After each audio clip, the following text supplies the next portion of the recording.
ഇറാനെ കുറിച്ചിട്ടുള്ള ഒന്നാമത്തെയും രണ്ടാമത്തെയും വീഡിയോ നിങ്ങൾ കണ്ടു എന്ന് വിശ്വസിക്കുന്നു. അത് കണ്ടിട്ടുണ്ടെങ്കിൽ താഴെ കൊടുക്കാം, ചെക്ക് ചെയ്തുക. അത് കണ്ടു കഴിഞ്ഞാലോ യഥാർത്ഥത്തിലുള്ള പ്രശ്നം നിങ്ങൾക്ക് കൃത്യമായി മനസ്സിലാവുള്ളൂ. ഇത് മൂന്നാമത്തെ വീഡിയോ ആണ്. മൂന്നാമത്തെ വീഡിയോ നമ്മൾ ഡിസ്കസ് ചെയ്യാൻ പോകുന്നത് എന്താണെന്ന് വെച്ചാൽ, അതായത് ഇറാൻ എത്രമാത്രം ഇപ്പോൾ കഷ്ടപ്പെട്ടുകൊണ്ടിരിക്കുകയാണ്, അവരുടെ എക്കണോമി എങ്ങനെയെല്ലാം രീതിയിലാണ് അവിടെ പ്രശ്നം ഉള്ളത്, അതുപോലെ തന്നെ ട്രംപ് വരുന്നതുകൊണ്ട് എന്തെല്ലാം പ്രശ്നങ്ങളാണ് വീണ്ടും ഇറാനിൽ സംഭവിക്കാൻ പോകുന്നത്.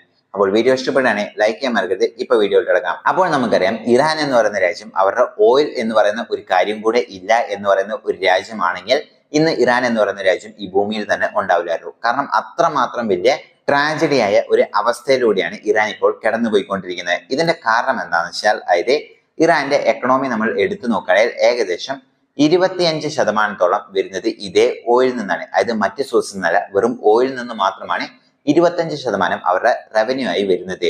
അപ്പോൾ ഇത് മറ്റ് അറബ് രാജ്യങ്ങളെ നമ്മൾ എടുത്തു നോക്കുകയാണെങ്കിൽ ഇത് കുറവാണ്. കാരണം എന്താണെന്ന് വെച്ചാൽ, അതായത് സൗദി അറേബ്യന്റെ എക്കണോമിയിൽ മൂന്നിൽ ഒരു പങ്കും ഇതേ ഓയിൽ നിന്ന് തന്നെയാണ് അവർക്ക് കിട്ടുന്നത്. എന്നാൽ ഇറാന്റെ നോക്കുകയാണെങ്കിൽ 1 പങ്ക് മാത്രമോ അവർക്ക് ഓയിൽ നിന്ന് വരുന്നുള്ളൂ.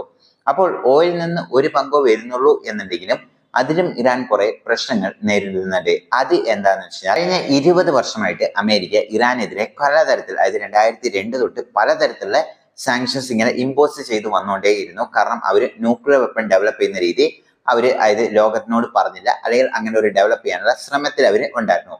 അപ്പോൾ ഇത് കഴിഞ്ഞിട്ട് അമേരിക്ക കുറെ തരത്തിലുള്ള എക്കണോമിക് സാങ്ഷൻസ് ഇമ്പോസ് ചെയ്തു.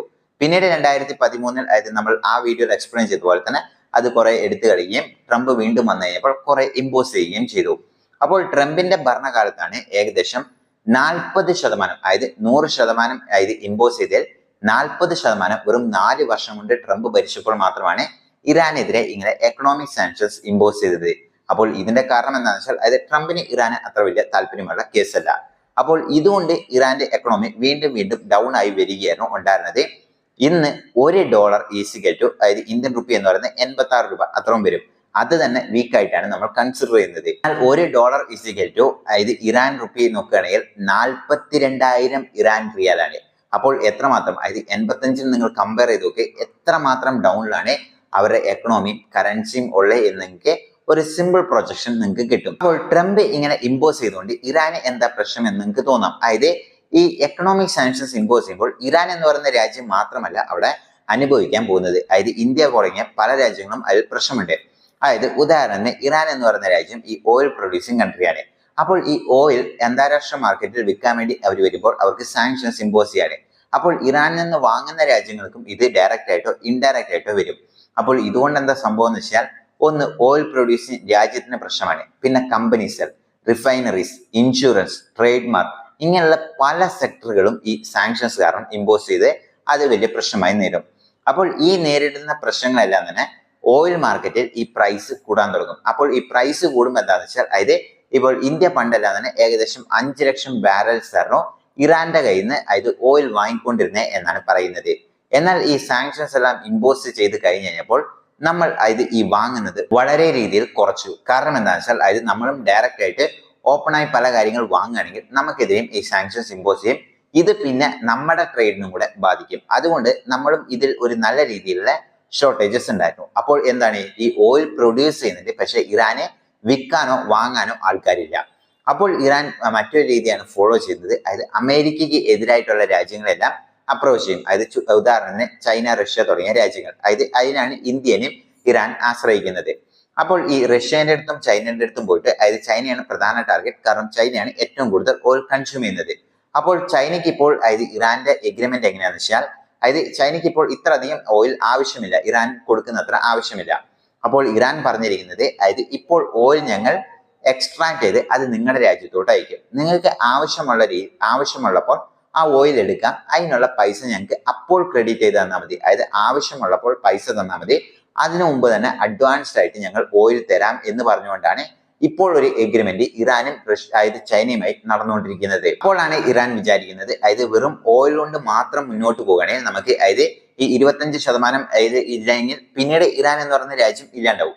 അപ്പോൾ എങ്ങനെയും മറ്റ് സോഴ്സസും കൂടെ അവർ ആശ്രയിക്കണം എന്ന് വിചാരിച്ചുകൊണ്ട് അങ്ങനെയാണ് അവർ ഈ റിവേഴ്സ് എഞ്ചിനീയറിംഗ്, വെപ്പൺ ഡെവലപ്മെന്റ്, ഈ കാര്യങ്ങളിലോട്ടെല്ലാം അവർ കടന്നു പോകുന്നത്. അപ്പോൾ റിവേഴ്സ് എഞ്ചിനീയറിംഗ് അവരുടെ ഇപ്പോൾ പ്രധാനപ്പെട്ട ഒരു ടാർഗറ്റായി മാറിയിരിക്കുന്നു. അതായത് റഷ്യ ഉക്രൈൻ വാറിൽ ഈ വെസ്റ്റേൺ യൂണിയൻ എല്ലാം തന്നെ ഈ വെപ്പൺസ് കൊടുക്കും. അപ്പോൾ ഈ വെപ്പൺസ് എല്ലാം തന്നെ ഉക്രൈൻ എന്ന് പറയുന്ന രാജ്യത്തിന് മര്യാദയ്ക്ക് അത് ഉപയോഗിക്കാൻ അറിയില്ല. അപ്പോൾ എന്ത് ചെയ്യും?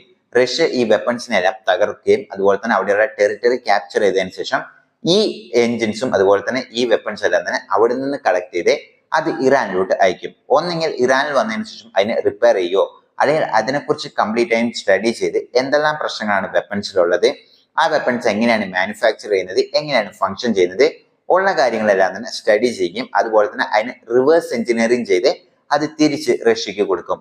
അപ്പോൾ റഷ്യക്കാണെങ്കിലോ അത് ഓൾറെഡി റഷ്യക്കെതിരെയും സാങ്ഷൻസ് ഉള്ളതുകൊണ്ട് തന്നെ വേറെ ഒരു സാങ്ഷൻസ് ഉള്ള രാജ്യമാണെങ്കിൽ ഇവർ തമ്മിൽ ഒരുമിച്ച് മുന്നോട്ട് പോകാനും പറ്റും. അപ്പോൾ ഈ ഒരു ടാർഗറ്റ് മനസ്സിലായിക്കൊണ്ട് റഷ്യ ഇറാനെ ടാർഗറ്റ് ചെയ്ത് ഇത് അയച്ചു കൊടുത്തുകൊണ്ടിരിക്കുന്നത്.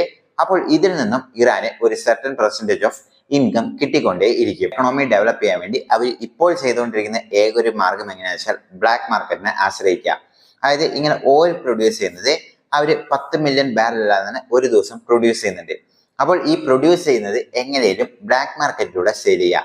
അതിനായിട്ട് റഷ്യ, ചൈന തുടങ്ങിയ രാജ്യങ്ങളെ അവർ ആശ്രയിച്ചുകൊണ്ട് ഈ രാജ്യങ്ങളോട്ട് ആദ്യം കയറ്റി അയക്കും. ഇവിടുന്ന് അതിനെ റിഫൈൻ ചെയ്തുകൊണ്ടോ അല്ലെങ്കിൽ എന്തെങ്കിലും കാര്യങ്ങൾ ചെയ്തുകൊണ്ട് അത് മറ്റു രാജ്യങ്ങളോട്ട് കയറ്റി അയച്ച് അതിൽ നിന്ന് കിട്ടുന്ന റവന്യൂ വെച്ചിട്ടാണ് അവർ ഇപ്പോൾ ഓരോ ദിവസവും മുന്നോട്ട് പോയിക്കൊണ്ടിരിക്കുന്നത്. അല്ലാണ്ട് ഇറാൻ പുറത്തു നോക്കുന്ന ആ ഒരു വലിയ സെറ്റപ്പ് ഒന്നും തന്നെ ഉള്ളിലില്ല. അവർ ഓരോ ദിവസവും കഷ്ടപ്പെട്ടുകൊണ്ടിരിക്കുകയാണ്. ഇപ്പോൾ ചോദ്യം എന്താ വെച്ചാൽ അതായത് ഇനിയും അതായത് ഓൾറെഡി ജോ ബൈഡൻ കുറച്ച് അതായത് സാങ്ഷൻസ് എടുത്ത് കളഞ്ഞുകൊണ്ട് തന്നെയാണ് അവർ ഇപ്പോൾ ഒന്ന് പിടിച്ച് മുന്നോട്ട് പോയിക്കൊണ്ടിരുന്നത്. ഇനി ഒരുപക്ഷെ ട്രംപ് വന്ന് വീണ്ടും ആ സാങ്ഷൻസ് എല്ലാം ഇമ്പോസ് ചെയ്യണമെങ്കിൽ വീണ്ടും ഇറാന്റെ ആ ഡാർക്ക് ഏജ് അല്ലെങ്കിൽ ആ ഇരുണ്ട ഏജിലോട്ട് വീണ്ടും ഇറാൻ തള്ളപ്പെടാനും സാധ്യതകൾ കൂടുതലാണ്. അപ്പോൾ ഇതിനായിട്ട് ഇറാൻ ഇതിൽ നിന്ന് എസ്കേപ്പ് ആവാൻ ഒരേ ഒരു വഴി മാത്രമേ ഉള്ളൂ. ഒന്ന് ഇസ്രായേലുമായിട്ട് ഒരു റിലേഷൻ വന്ന് തന്നെ അമേരിക്കയുമായിട്ട് മുന്നോട്ട് പോകുക, അല്ലെങ്കിൽ ഈ ഒരു സോഴ്സസ് എല്ലാം തന്നെ വിട്ടുകളഞ്ഞ് അവർക്ക് കൃത്യമായ സോഴ്സ് അവർക്ക് എന്തെങ്കിലും ഒരു സോഴ്സ് കൊണ്ടുവരികയാണ്, അതായത് റവന്യൂ സോഴ്സ് കൊണ്ടുവരികയാണെങ്കിൽ ആ ഒരു രീതിയിലും ഇറാന് മുന്നോട്ട് പോകാം. അല്ലാണ്ട് ഇപ്പോൾ ഇരിക്കുന്ന സിറ്റുവേഷൻ വെച്ച് മുന്നോട്ട് പോവുകയാണ്, അതായത് വീണ്ടും ഈ അമേരിക്കക്കെതിരെയും ഇസ്രായേലിനെതിരെയും അറ്റാക്കുകൾ നടത്തുകയാണ് എന്നുണ്ടെങ്കിൽ ഒരുപക്ഷെ അവിടെ മതം മുന്നോട്ട് പോകും. പക്ഷേ അവിടെയുള്ള എക്കണോമിയും അവിടുത്തെ എല്ലാ കാര്യങ്ങളും താഴോട്ട് പോവുകയുള്ളൂ. അപ്പോൾ നിങ്ങൾ എന്താണ് ഇതിനെക്കുറിച്ച് വിചാരിക്കുക? കമന്റ് ബോക്സ് മെൻഷൻ ചെയ്യുക. See next video.